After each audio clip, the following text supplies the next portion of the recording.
"You ungrateful brat." My father's voice boomed across our backyard as my graduation party turned into a nightmare. "Your sister needs that inheritance more than you do. She has dreams, ambitions. My name is Emma Sullivan, and at 22, I watched my father burn my hard-earned engineering diploma while my mother nodded approvingly and my sister Amanda smirked from behind them. The flames consumed 4 years of sleepless nights, perfect grades, and relentless determination. "I worked for this," I said, my voice steadier than I felt. "Grandpa left that money to me for a reason." "Your sister's art gallery won't fund itself," Mom chimed in, as if Amanda's latest whims somehow outweighed my grandfather's final wishes. "You already have a job lined up. You don't need the inheritance." I looked around at our gathered family members, most avoiding eye contact, some recording the drama on their phones. Only my grandfather's sister, Aunt Margaret, met my gaze with a knowing look. The irony wasn't lost on me. While I'd spent 4 years earning my degree, maintaining a 4.0 GPA, and securing a position at a prestigious engineering firm, Amanda had bounced between 5 different passions. Art gallery owner was just her latest dream, right after failed attempts at becoming a yoga instructor, social media influencer, professional organizer, and lifestyle coach. "The inheritance is mine," I stated firmly. "Grandpa specifically left it to me in his will." Dad stepped closer, the ashes of my diploma scattered at his feet. "We're your parents. We know what's best. Sign the papers transferring the inheritance to Amanda, or you're no longer part of this family." I thought about my grandfather's last words to me, spoken in the quiet of his hospital room 3 months ago. "Stay sharp, little fox," he'd said, using his old nickname for me. "Watch everything carefully. You'll know when to strike." At the time, I hadn't understood what he meant. Now, watching my father's face turn purple with rage, my mother's practiced look of disappointment, and Amanda's poorly concealed greed, it all made sense. "No," I said simply. The slap came fast, my father's hand connecting with my cheek before anyone could react. The party guests gasped. Someone dropped a glass. My mother covered her mouth in fake shock while Amanda's smirk grew wider. "Then get out," Dad spat. "You're no daughter of mine." I touched my stinging cheek, then smiled. They all stepped back, unsettled by my calm reaction. "Okay," I said, turning to leave. "See you at the lawyer's office next week." "What lawyer's office?" Amanda's voice cracked slightly, her smirk faltering. I didn't answer, just walked away as my father shouted threats behind me. Aunt Margaret caught up with me at my car. "You knew this would happen," she said, not a question but a statement. I nodded, opening my car door. "Grandpa warned me, said they'd show their true colors once the inheritance deadline got close." She smiled, patting my arm. "George always said you were the sharp one. Did you get everything documented?" I gestured to my cousin Michael, who was walking toward us holding his phone. "Got it all on video," he confirmed. "The threats, the diploma burning, the slap. Everything." "Good," Aunt Margaret said. "They have no idea what's coming, do they?" I started my car, thinking about the meeting scheduled for next week. About the real will, the one my parents hadn't seen yet. About my grandfather's careful planning and the lessons he taught me about patience and timing. "No," I replied, "they don't." That night, I stayed in Aunt Margaret's house, my phone buzzing constantly with messages from relatives. Some condemned my selfishness. Others expressed shock at my father's behavior. Amanda sent a series of taunting texts about how she'd redecorate my childhood bedroom once I was gone. I ignored them all, instead reviewing the documents my grandfather had left with his lawyer. The inheritance wasn't just money, it was controlling interest in the family company, the house my parents lived in, and several other properties. My parents had only seen the preliminary will, the one that mentioned a simple trust fund. They had no idea that my grandfather, tired of watching them favor Amanda while dismissing my achievements, had spent his final years restructuring everything. Sometimes, he told me, people need to lose everything to appreciate what they had. As I prepared for bed, Aunt Margaret brought me some tea. "Your grandfather would be proud," she said. "He always said you had his spirit, the patience to wait for the right moment." I thought about the family meeting scheduled for next week, where the full will would be read, about my father's face when he realized what his actions today had cost him, about my mother's practiced disappointment crumbling when she learned that her comfortable lifestyle depended entirely on my goodwill. Mostly I thought about Amanda, who had spent years watching our parents undermine and dismiss me, believing she would always come out on top. The right moment, I agreed, sipping my tea. That's exactly what Grandpa taught me to wait for. The week before the family meeting crawled by in a blur of angry calls and manipulative texts. My father's threats escalated from disarmament to legal action, though he never specified what laws I'd broken by refusing to give away my inheritance. My mother alternated between guilt trips and promises, suggesting we could compromise by me giving Amanda just 80% of everything. Amanda, predictably, had already started advertising her upcoming art gallery on social media, complete with photos of the building she planned to acquire with her inheritance. The building that, ironically, was one of the properties Grandpa had left to me. The morning of the meeting, I arrived early at the law offices of Matthews and Associates. Mr. Matthews, my grandfather's lawyer for 30 years, greeted me with a knowing smile. "Everything's prepared," he said, patting a thick folder on his desk. "Your grandfather would have loved this moment. He always said revenge is best served with paperwork." I smiled, remembering Grandpa's lessons about patience and documentation. "Are the security cameras installed?" "Both in here and the lobby," he confirmed. "Given your father's recent behavior, we thought it best to have everything recorded." My family arrived in waves. First came the curious cousins and distant relatives, then Aunt Margaret and Uncle Paul, who gave me supportive nods. Finally, my parents swept in, Amanda trailing behind them like a smug shadow. "This is unnecessary," my father announced to the room. "We can handle family matters privately. Like you handled things at Emma's graduation party." Aunt Margaret's voice cut through the tension. Several relatives shifted uncomfortably, no doubt remembering the viral videos of my father's outburst. Mr. Matthews cleared his throat. "Shall we begin?" My father tried to object, but the lawyer had already started reading. The first few items were standard, small bequests to various relatives, donations to charities.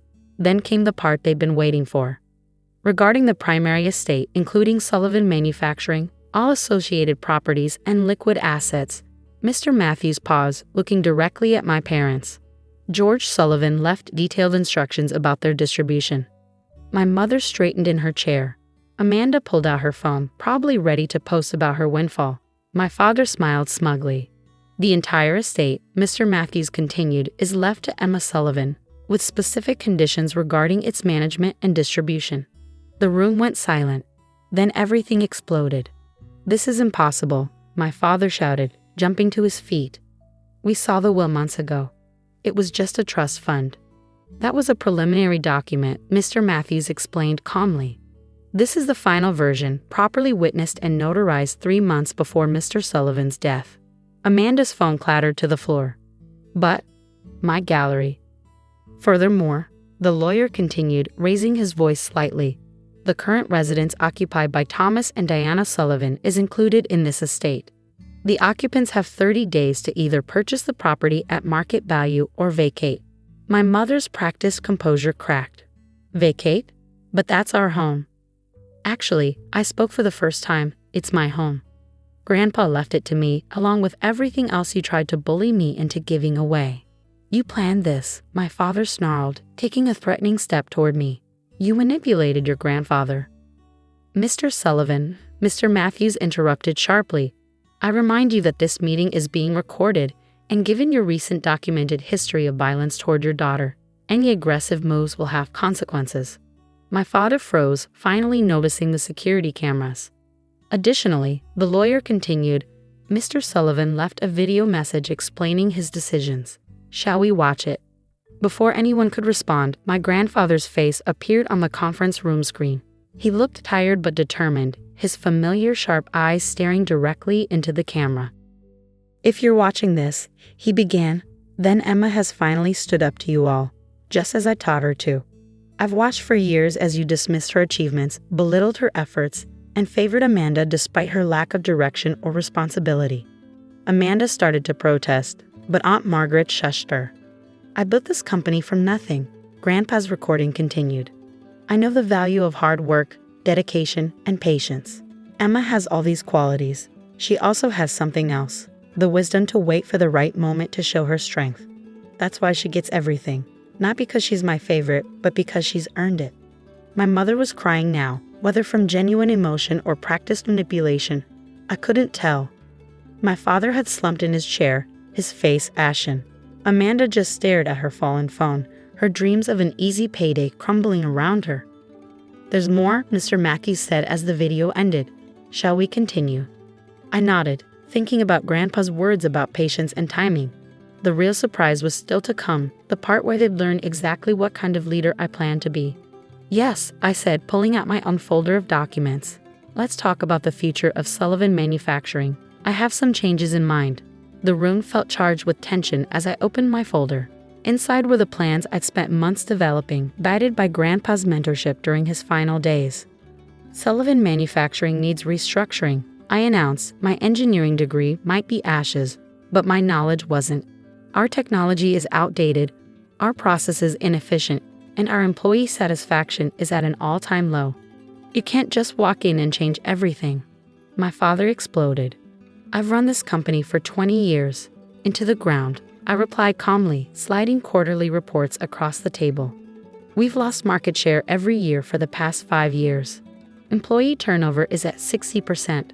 3 major clients have already given notice they won't renew their contracts." Aunt Margaret picked up one of the reports, nodding slowly. "George tried to tell you this, Thomas. You wouldn't listen." "The first change," I continued, "involves the executive board. Effective immediately, I'm appointing new directors with actual industry experience, not just family connections." My father's face reddened. He'd packed the board with golf buddies and Amanda's ex-boyfriends for years. "Second, we're implementing the employee profit-sharing program Grandpa designed before you shelved it. Every worker gets a stake in our success." "You'll bankrupt us," my mother cried, but Mr. Matthews was already distributing the financial projections. "Actually," he interjected, "these plans could double our profitability within 18 months. I turned to Amanda, who hadn't spoken since the initial shock. "You wanted an art gallery? Fine. The company's starting an art therapy program for employees and their families. You can run it, if you complete a proper business plan and get relevant certifications." For the first time in her life, Amanda looked at me with something other than contempt. "You're giving me a chance." "I'm giving you an opportunity to earn something," I corrected. "That's more than you gave me." My father stood up again, but this time his anger had a desperate edge. "You can't do this. I won't let you destroy my legacy." "Your legacy?" I laughed softly. "Dad, look around. You're sitting in a dying company, in an office you don't own anymore, threatening the person who controls your future. What exactly is your legacy?" The truth finally seemed to hit him. He sank back into his chair, decades of arrogance crumbling under the weight of reality. "Now," I said, pulling out one final document, "let's discuss your roles moving forward." My mother perked up, probably expecting a generous settlement. Instead, I handed them each a contract. "You can stay with the company under my leadership, starting in entry-level positions. Learn the business from the ground up, like Grandpa did. Like I did during summer internships while Amanda was traveling through Europe on your dime." "Entry-level," my mother whispered, horrified. "But our lifestyle will need adjustment," I finished. "The company mansion needs to be sold to fund the modernization project. You have 3 options. Take the jobs I'm offering, buy the house at market value, or start packing." The silence that followed was deafening. Around the table, relatives watched with varying degrees of shock and satisfaction. Aunt Margaret didn't bother hiding her smile. "I'll do it," Amanda suddenly said. Everyone turned to stare at her. "The art therapy program. I'll get the certifications, make a business plan. I want to earn it." I nodded, seeing a glimmer of something new in my sister's eyes. Maybe understanding, maybe respect, or maybe just the first real motivation she'd ever shown. "Time to decide," I announced, standing up. "You have until the end of the week. After that, the positions go to qualify outside candidates." As people filed out of the conference room, Aunt Margaret stayed behind. "Your grandfather would be proud," she said, hugging me. "You showed them mercy without weakness." "He taught me well," I replied. "Sometimes the best revenge isn't destruction. It's giving people a chance to face their own failures and grow from them." 3 months later, Sullivan Manufacturing was transforming. My father, swallowing his pride, took the offered position in quality control. He discovered he actually enjoyed working with his hands again, like when he first started under Grandpa. My mother declined employment but found a smaller house within her new budget. She's learning to live without household staff, which Aunt Margaret calls character building. Amanda surprised everyone. She completed her business certification in record time, submitted a detailed proposal for the art therapy program, and now works harder than she ever has. Last week, she actually thanked me for not giving her the easy way out. The company is thriving. Employee morale has soared since implementing the profit-sharing program. Our technological upgrades have attracted new clients, and our stock price has jumped 30%. Sometimes, during quiet moments in what used to be my father's office, I look at the photo of Grandpa on my desk. "Stay sharp, little fox," he'd said. He taught me that true leadership isn't about power or control. It's about vision, patience, and the wisdom to know when to strike and when to show mercy. I kept the diploma ashes in a small box on my shelf, not as a reminder of that day's pain, but as a symbol of how destruction can lead to rebirth. Sometimes the best revenge isn't about getting even.